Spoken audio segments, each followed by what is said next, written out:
This is an outbreak of disease that started in Wuhan, it's one of the central Chinese cities.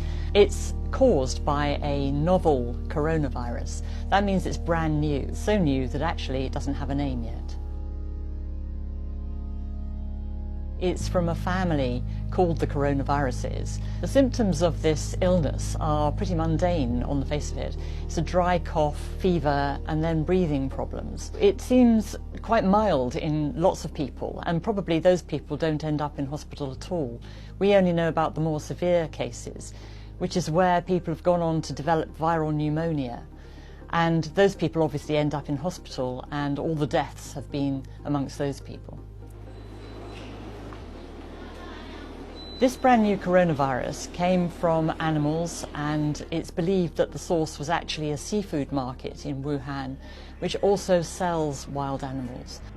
So far as we know, all the cases have come out of Wuhan. So some of these people are in places like Thailand and Japan, but they haven't picked it up there. They actually got it in Wuhan and then they travelled.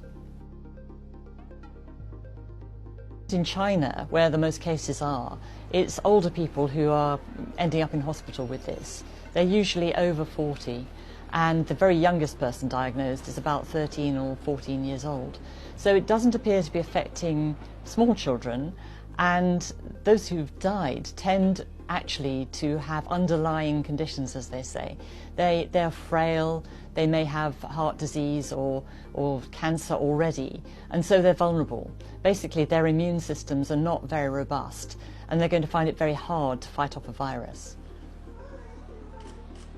We've only just discovered that the new coronavirus is actually transmitted from one person to another.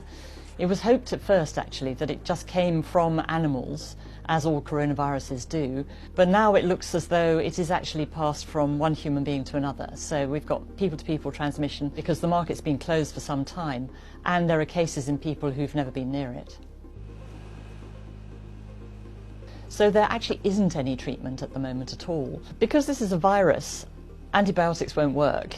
They only work against bacteria, not viruses.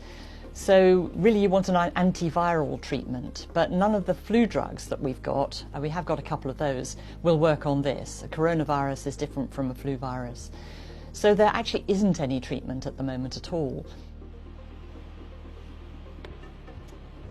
This one is scary because it is a brand new virus, so we don't know how it's going to behave. But I have to say, we perhaps ought to put it in the context of some of the other things. I went to Sierra Leone to cover the West Africa outbreak of Ebola, and that was killing more than half of all those people who were infected. SARS, which was a novel coronavirus, just like this one, back in 2002, did end up causing a global panic. And that was largely because nobody had ever seen it before, but also the death rate was at around 10%. Well, here, so far, we're talking about a death rate of 2%, which is a lot less. And it does look as if many of those people actually have had underlying health problems, which would make it more likely that they would die. They could equally have died of flu, so you have to put it into that context, I think.